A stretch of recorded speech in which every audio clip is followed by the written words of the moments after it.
Dear my beloved audiences, today I want to tell you a story which is called Shadow of Mosul.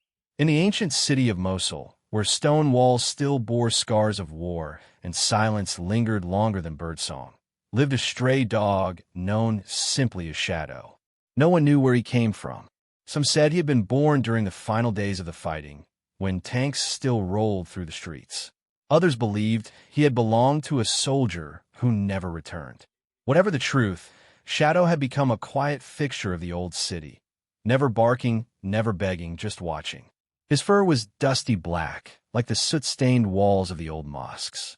He moved like a ghost between alleyways and rubble, always one step ahead of danger, always out of reach. Children whispered stories about him, that he could smell bombs before they went off, that he once pulled a boy from under a collapsed building, that he was the guardian spirit of the city. But for Omar, a 12-year-old boy with too many memories for his age, Shadow was real. Omar lived with his grandmother in a partially rebuilt home near the Tigris River. His parents had disappeared during the siege, and though no one said it aloud, he understood they weren't coming back. He spent his days helping repair walls, collecting firewood, and sketching in a worn notebook filled with pictures of birds, lions, and one dog. Always the same dog, with dark eyes and a quiet stance. Shadow. The first time they met was behind the mosque ruins. Omar had dropped a piece of flatbread while walking, and Shadow appeared from the shadows, picked it up in his jaws, and placed it at Omar's feet. Then he sat and stared, not asking for more, just watching.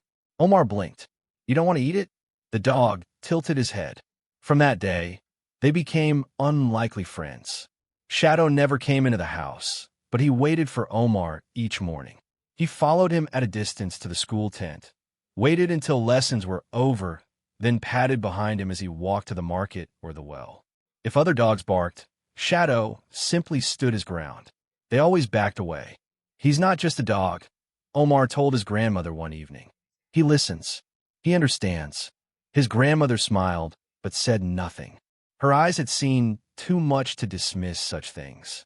Then, one hot afternoon, disaster struck. Omar and a group of children were playing near a field on the city's edge, where mines had been cleared months earlier. Or so they thought. A girl named Layla stepped on something hidden under the soil. It clicked. Everyone froze. The old men shouted from the road. The children screamed. Layla stood still, tears streaming down her face. And then Shadow moved. He slipped through the crowd silently, stepping around debris and rubble. He approached Layla slowly, his eyes fixed on the ground. Everyone held their breath. Shadow circled her once, then twice. Then he lay down, pressing his body firmly next to her feet. It was a strange, deliberate motion, calm, intentional. 10 long minutes passed. Finally, an army engineer, alerted by the crowd, arrived and examined the ground. His face went pale. "A mine," he whispered. "Live." He worked quickly, carefully. Sweat poured down his face. When it was over and the mine was disarmed, everyone exhaled at once. Layla collapsed into her mother's arms. And Shadow? He stood up, shook the dust from his coat, and walked back toward the city. From that day forward, Shadow was no longer just a dog. The people of Mosul began leaving food for him near doorsteps. A local carpenter built him a small wooden shelter near the school. Someone tied a red scarf around his neck, which he tolerated for exactly 3 days before letting it fall in the wind. And though he never allowed anyone to pet him, he always walked beside Omar, as steady as a shadow, as silent as memory. Years passed. Mosul slowly healed. New markets opened. Schools rebuilt. Trees were planted where rubble once stood. Omar grew taller.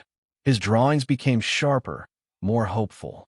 And one day, his notebook was published as a children's book called The Dog Who Walked Through Ashes.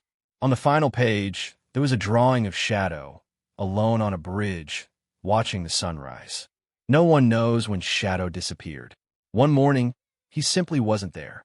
Some say he died peacefully beneath the date palms. Others say he walked east toward the mountains, searching for other children who needed a guardian. But in Mosul, people still speak of him. When the wind blows across the Tigris, or a child walks home safely past the ruins, someone always says, Shadow is still watching.